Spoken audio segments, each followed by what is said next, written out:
ओम शांति। मैं एक आत्मा हूँ, भक्ति रूपी सिंहासन पर विराजमान हूँ। परम पिता परमात्मा की संतान हूँ। अपने कर्मों का पाठ बजाने इस साकारी दुनिया में आई हूँ। मैं अजर अमर अविनाशी हूँ। आँखों द्वारा देखने वाली, मुख द्वारा बोलने वाली, कानों द्वारा सुनने वाली चैतन्य शक्ति हूँ। ये शरीर मेरा एक वस्त्र है जिसे धारण कर मैं आत्मा अपने कर्मों का पाठ बजाती आई हूँ। मैंने अनेक जन्मों में अनेक शरीर धारण कर अपने कर्मों का पाठ बजाया। अब मन बुद्धि के द्वारा साकारी लोक से दूर, सूरज चांद तारा गण से भी दूर, आवाज़ की दुनिया से परे शांति धाम जा रही हूँ। मैं शिव बाबा के सानिध्य में स्थित हूँ। अहो, यहाँ पर कितनी शांति ही शांति है, प्रकाश ही प्रकाश है। मैं आत्मा अपने निज स्वरूप में स्थित हूँ। मैं शांत स्वरूप आत्मा हूँ। मैं प्रेम स्वरूप आत्मा हूँ। मैं सुख स्वरूप आत्मा हूँ। मैं आनंद स्वरूप आत्मा हूँ। मैं पवित्र स्वरूप आत्मा हूँ। मैं ज्ञान स्वरूप आत्मा हूँ। मैं शक्ति स्वरूप आत्मा हूँ। बाबा, आप सर्व आत्माओं के कल्याणकारी पिता हो। रूप में बिंदु और गुणों में सिंधु हो। जन्म मरण से न्यारे हो। सुख करता दुख हरता हो। सारे संसार के स्वामी हो। अजर अमर अविनाशी हो। सर्वशक्तिमान हो। शांति के सागर हो। गुणों के भंडार हो। प्रेम के सागर हो। सुख के सागर हो। पवित्रता के सागर हो। प्रकाशवान हो। मैं अपने शब्दों में आपकी विशेषताओं का वर्णन नहीं कर सकती हूँ बाबा। आपने मुझे परम प्यार देकर मेरी जन्म जन्मांतरों की थकान दूर कर दी है बाबा। आप मेरे परम हितैषी हो। आप ही मेरे सच्चे सच्चे माता पिता हो, सद्गुरु हो, टीचर हो, भाई हो, मित्र हो, बच्चा हो, साजन हो। आप ही मेरे सब कुछ हो बाबा। आपसे ही मेरे सर्व संबंध हैं। आप मिले मुझे सब कुछ मिल गया है बाबा। मैं आपकी कहाँ तक सराहना करूं बाबा। आपने तो मुझे जीवन दान दे दिया है। आपके गुण और शक्तियाँ मुझ में समा रही हैं। मेरे जन्मों जन्मों के पाप कर्म खत्म हो रहे हैं। मैं आत्मा पावन बनती जा रही हूँ, संपूर्ण बनती जा रही हूँ। मैं सदैव आपकी आज्ञाकारी बनकर रहूँगी। आप जो कहोगे। जी हाँ बाबा, मैं आपकी यज्ञ रक्षक यज्ञ स्नेही हूँ। मैं आपकी हूँ, आपकी ही थी और सदा आपकी ही होके रहूँगी। इस भाग्य को सदैव याद रखूँगी और सदा आपकी आभारी रहूँगी। मैं आत्मा गुणों और शक्तियों से भरपूर होकर वापस साकारी लोक में जा रही हूँ। विश्व की सर्व आत्माओं का कल्याण हो, कल्याण हो, कल्याण हो। सबको सुख मिले, शांति मिले, आनंद मिले। सबको आपका परिचय मिले बाबा, आपका ज्ञान मिले। हर आत्मा आपके वर्षे की अधिकारी बने। संसार सुखमय बनता जा रहा है।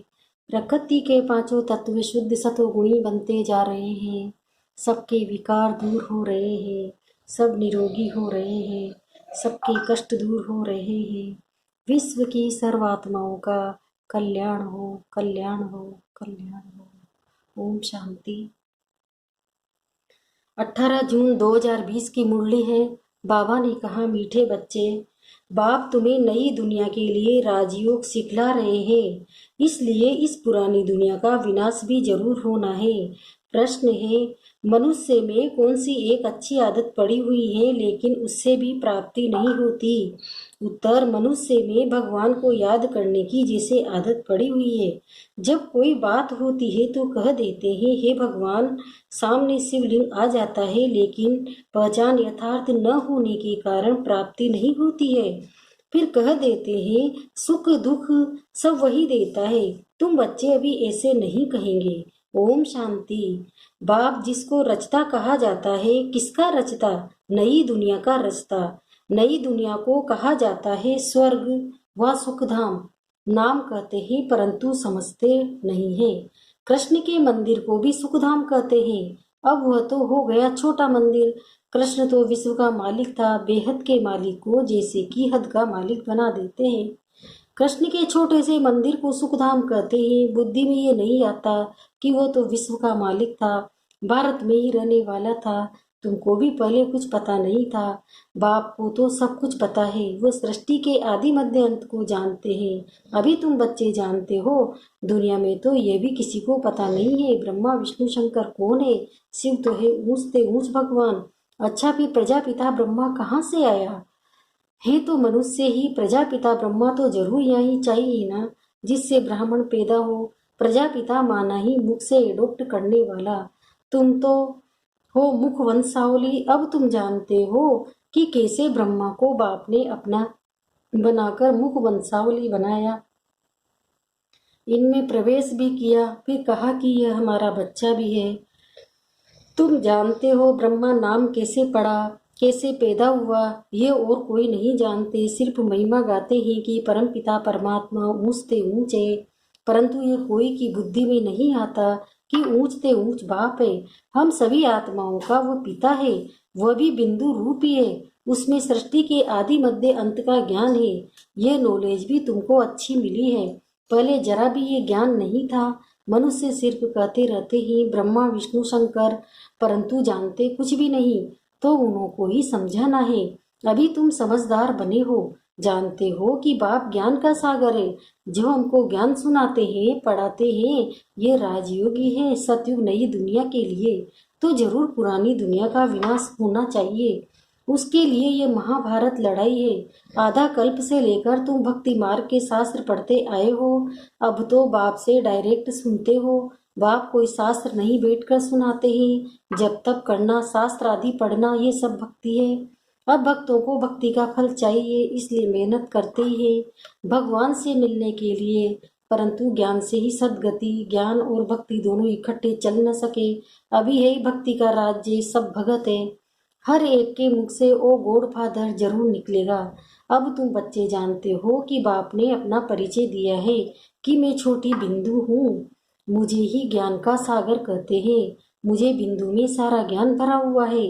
आत्मा में ही नॉलेज रहती है। अभी तुम बच्चे समझते हो कि उनको परम पिता परमात्मा कहा जाता है। वह है सुप्रीम सोल, अर्थात सबसे ऊंचते ऊंच पतित पावन बाप ही सुप्रीम है ना। मनुष्य हे भगवान कहेंगे तो शिवलिंग ही याद पड़ेगा, वो भी यथार्थ रीति से नहीं। एक जैसे की आदत पड़ गई है कि भगवान को याद करना है। भगवान ही सुख दुख देता है। अभी तुम बच्चे ऐसे नहीं कहेंगे। तुम जानते हो कि बाप जो सुखदाता है, सतयुग में सुखधाम था, वहाँ दुख का नाम नहीं था। कलयुग में है दुख, यहाँ सुख का नाम ही नहीं।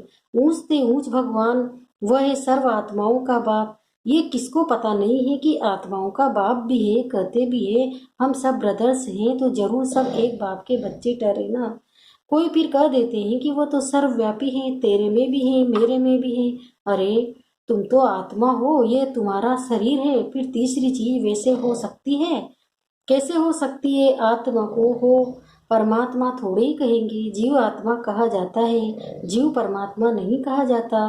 फिर परमात्मा सर्वव्यापी कैसे हो सकता है? बाप सर्वव्यापी होता है तो फिर फादरहुड हो जाता है। फादर को फादर से वर्षा थोड़े ही मिलेगा, बाप से तो बच्चा ही वर्षा लेता है। सब फादर कैसे हो सकते हैं? इतनी छोटी सी बात भी कोई की समझ में नहीं आती है। तब बाप कहते हैं, बच्चे हमने आज से 5000 वर्ष पहले तुमको कितना समझदार बनाया था। तुम एवर हेल्दी वेल्दी समझदार थे। इससे जास्ती समझदार कोई हो नहीं सकता।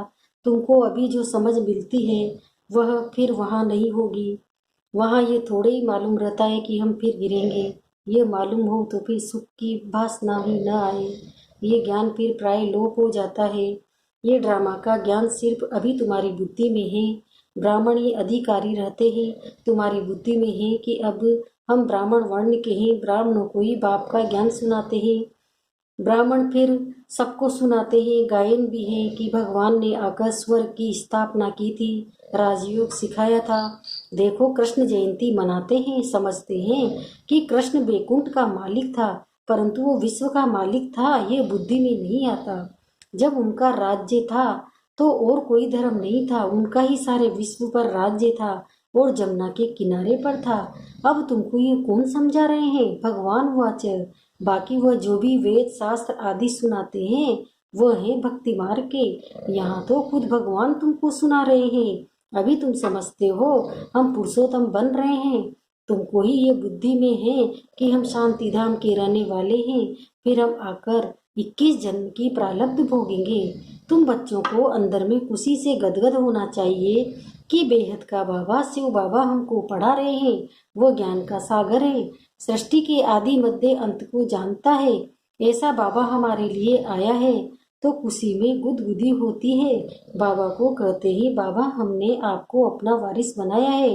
बाप बच्चों पर वारी जाते हैं, बच्चे फिर कहते हैं कि भगवान आप जब आएंगे हम आप पर वारी जाएंगे, अर्थात बच्चा बनाएंगे। ये भी अपने बच्चों को ही वारिस बनाते हैं। बाबा को वारिस कैसे बनाएंगे, ये भी वो बात है। अपना सब कुछ एक्सचेंज करना इसमें बुद्धि का काम है। गरीब तो झट एक्सचेंज कर लेंगे, साहूकार मुश्किल करेंगे। जब तक कि पूरी रीति ज्ञान न उठावे इतनी हिम्मत नहीं रहती। गरीब तो झट कह देते हैं बाबा हम तो आपको ही वारिस बनाएंगे, हमारे पास रखा ही क्या है। वारिस बनाकर फिर शरीर निर्वाह भी अपना करना है, सिर्फ दृष्टि समझ कर रहना है। युक्तियां बहुत बतलाते रहते हैं। बाप तो सिर्फ देखते हैं कि कोई पाप कर्म में तो पैसे खराब नहीं करते हैं, मनुष्य को पुण्य आत्मा बनाने में पैसा लगाते हैं। सर्विस भी कायदेशीर करते हैं, ये पूरी जांच करेंगे फिर सब राय देंगे। ये भी धंधे में ईश्वर अर्थ निकालते थे ना, वह तो था इनडायरेक्ट। अभी बाप डायरेक्ट आए हैं। मनुष्य समझते हैं हम जो कुछ करते हैं उनका फल ईश्वर दूसरे जन्म में देते हैं। कोई गरीब दुखी है तो समझेंगे कर्मी ऐसा किया हुआ है, अच्छे कर्म किए हैं तो सुखी है। बाप तुम बच्चों को कर्मों की गति पर समझाते हैं। रावण राज्य में तुम्हारे सब कर्म विकर्म ही हो जाते हैं। सतयुग और त्रेता में रावण ही नहीं, इसलिए वहाँ कोई कर्म विकर्म नहीं होता। यहाँ जो अच्छे कर्म करते हैं उनका अल्पकाल के लिए सुख मिलता है, फिर भी कोई न कोई रोग किट पीट तो रहती है, क्योंकि अल्पकाल का सुख है। अभी बाप कहते हैं ये रावण राज्य ही खत्म होना है, राम राज्य की स्थापना शिव बाबा कर रहे हैं। तुम जानते हो ये चक्र कैसे फिरता है। भारत ही फिर गरीब हो जाता है। भारत आज से 5000 वर्ष पहले स्वर्ग था, इन लक्ष्मी नारायण का राज्य था। पहले गद्दी इनकी चली थी, कृष्ण प्रिंस से फिर स्वयंवर किया तो राजा बना, नारायण नाम पड़ा। ये भी तुम अभी समझते हो तो तुमको वंडर लगता है। बाबा आप हमारे रचता और रचना की नॉलेज सुनाते हो, आप हमको कितना ऊंच पढ़ाते हो। बलिहार जाऊं, हमको तो सिवाय एक बाप के और कोई को याद नहीं करना है। अंत तक पढ़ना है तो जरूर टीचर को याद करना है। स्कूल में टीचर को याद करते हैं ना, उन स्कूलों में तो कितने टीचर्स होते हैं, हर एक दर्जे का टीचर अलग होता है। यहाँ तो एक ही टीचर है, कितना लवली है।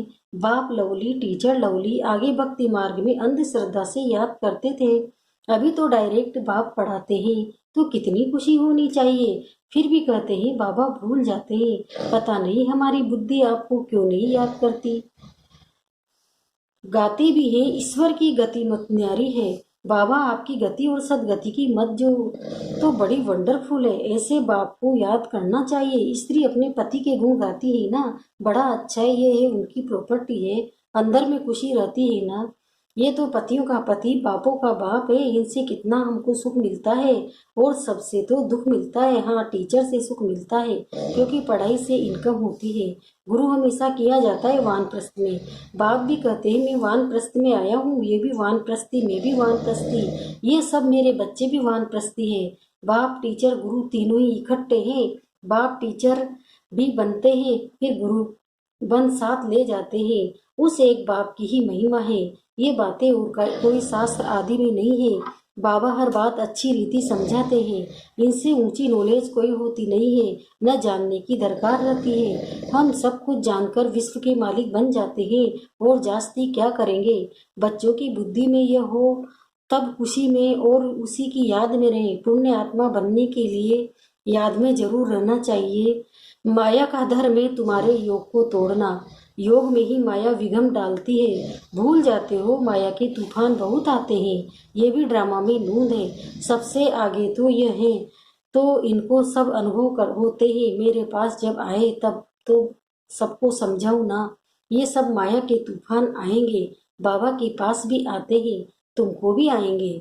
माया का तूफान ही न आए, योग लगा ही रहे तो कर्मातीत अवस्था हो जाए, फिर हम यहाँ रह न सके। कर्मातीत अवस्था हो जाएगी तो फिर सब चले जाएंगे। शिव की बारात गाई हुई है ना। शिव बाबा आए तब हम सब आत्माएं जाए। शिव बाबा आते ही है सबको ले जाने। सतयुग में इतनी आत्माएं थोड़े ही होंगी। अच्छा, मीठे मीठे खिलते बच्चों प्रति माता पिता बाप दादा का याद प्यार और गुड मॉर्निंग। रूहानी बाप की रूहानी बच्चों को नमस्ते। हम रूहानी बच्चों की भी रूहानी माता पिता बाप दादा को याद प्यार गुड मॉर्निंग, नमस्ते नमस्ते नमस्ते। शुक्रिया बाबा, शुक्रिया आपका पद्मा पदम, शुक्रिया। धारणा के लिए मुख्य सार है, पहला है शिव बाबा को अपना वारिस बनाकर सब कुछ एक्सचेंज कर देना है। वारिस बनाकर शरीर निर्वाह भी करना है। दृष्टि समझकर रहना है। पैसे कोई भी पाप कर्म में नहीं लगाने हैं। दूसरा है अंदर खुशी में गुदगुदी होती रहे कि स्वयं ज्ञान का सागर बाबा हमको पढ़ा रहे हैं। पुण्य आत्मा बनने के लिए याद में रहना है। माया के तूफानों से डरना नहीं है। वरदान, रूहानियत की स्थिति द्वारा व्यर्थ बातों का स्टॉक खत्म करने वाले खुशी के खजाने से संपन्न भव। रूहानियत, इसका विस्तार बता रहे हैं बाबा। रूहानियत की स्थिति द्वारा व्यर्थ बातों के स्टॉक को समाप्त करो, नहीं तो एक दो के अवगुणों का वर्णन करते बीमारी के जर्म्स वायुमंडल में फैलाते रहेंगे। इससे वातावरण पावरफुल नहीं बनेगा। आपके पास अनेक भावों से अनेक आत्माएं आएगी, लेकिन आपकी तरफ से शुभ भावना की बातें ही ले जाए। ये तब होगा जब स्वयं के पास खुशी की बातों का स्टॉक जमा होगा। यदि दिल में किसी के प्रति कोई व्यर्थ बातें होगी तो जहाँ बातें ही वहाँ बाप नहीं पाप है। स्लोगन, स्मृति का स्विच ऑन हो तो मूड ऑफ नहीं हो सकता। ओम शांति।